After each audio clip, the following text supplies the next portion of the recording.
అన్నది ఒక పొలిటికల్ పార్టీయే కాదు, మహానాడు అంటే ఒక గొప్ప పండగ అని చెప్పి అంటున్నారు. ప్రస్తుతం మనతో పాటు ఆర్పి ఉన్నారు, అయితే మాట్లాడు. ఎలా అనిపిస్తుంది హైబ్రిడ్ మోడల్లో ఫస్ట్ టైం మహానాడు చేయడం? నేను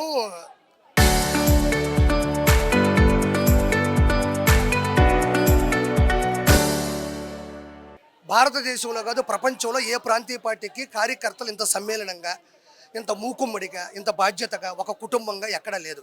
ఇంకొకటి, భారతదేశంలో ఏ రాష్ట్రంలో కూడా కార్యకర్తల కోసం చేసిన పండగే లేదు. అన్న నందమూరి తారక రామారావు గారి పుట్టినరోజు సందర్భంగా జరిగేటువంటి ఈ పండగ నాడు కార్యకర్తలు అంటే ఇది ఒక కుటుంబం అమ్మ. రాష్ట్రం దాటున్నా, జిల్లా దాటున్నా, దేశాలు దాటున్నా వాళ్ళందరూ కూడా మూకుమ్మడిగా ఉంటారు. అక్కడ నాయకులతో సమ్మేళనం చేస్తూ, అనుసంధానం చేస్తూ, అనుబంధాన్ని మరింత పెంచే దిశగా అక్కడక్కడ వాళ్ళ పరిస్థితులకి లేకుండా వాళ్ళకి అన్ని వసతులు కల్పిస్తూ కూడా ఈరోజు బ్రహ్మాండంగా జరుగుతుంది. అంటే మహానాడు ప్రజల్లో చేసుకోకపోవడాన్ని ఎలా చూస్తారు? చేసుకుపోవడానికి ఏముందా, పరిస్థితులు మనం తలవంచాలా, పరిస్థితులు మనం తలదించాలా. ఒక్కోసారి సంక్షోభాలు వస్తుంటాయి. కరోనా వచ్చింది, తలదించామా లేదా?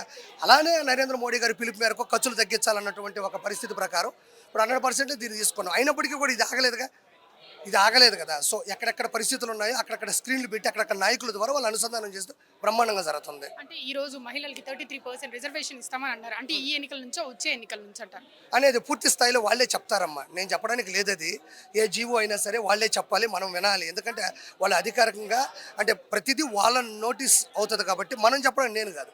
సో ప్రతి ఒక్కటి కూడా రానున్న రోజుల్లో పేపర్ మీద వస్తుంది, అది పబ్లిష్ చేస్తారు, ఇబ్బంది ఏం లేదు. దీనికి డీట్గా మహానాడుకి డీట్గా ఈ రోజు మాజీ ముఖ్యమంత్రి జగన్మోహన్ రెడ్డి కూడా ప్రెస్ మీట్ పెట్టారు. దీన్ని ఏమంటారు? ఆయన మామూలుగా పెడతా ఉంటాడమ్మా. అతను మనం ఆకాశం చూసి ఉమ్మేస్తే ఏమవుతుంది, మన ముఖం మీద పడుతుంది. ఆయన ప్రతిదానికి డైవర్షన్ చేయాలనుకుంటాడు, కానీ ఆ స్థాయి దాటిపోయింది. మహానాడుని డైవర్షన్ చేసేంత స్థాయి జగన్మోహన్ రెడ్డికి లేదు. ఈరోజు సొంత చెల్లి, కన్నతల్లి, బాబాయ్ దగ్గర లేరు. అలాంటిది కొన్ని కోట్ల మంది కార్యకర్తలు బాబు గారు అనుకున్నప్పుడు ఎవరు డైవర్షన్ చేయలేరు.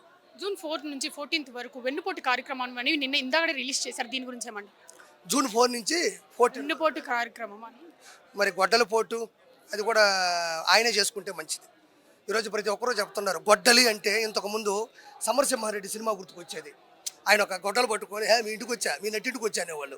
ఇప్పుడు గొడ్డలు గుర్తుకొస్తే డైరెక్ట్గా ఎవరు గుర్తుకొస్తున్నారు? జగన్మోహన్ రెడ్డి గుర్తుకొస్తున్నాడు. అంత స్థాయికి దిగజారిపోయాడు. చేసుకోమని చెప్పండి, ఎవరికి ఇబ్బంది ఉంది? వైసీపీ వాళ్ళందరూ మిమ్మల్ని మేము అధికారంలోకి వస్తే రప్పా రప్పా అని మేము చూపిస్తామని చెప్తున్నారు. దీని గురించి ఏమంటారు? రప్పా చేస్తాను అంటే ఏం చేస్తారు? ఇవన్నీ నేను చాలా విన్నా. నేను అన్నీ డిసైడ్ అయ్యి వచ్చినవాడిని.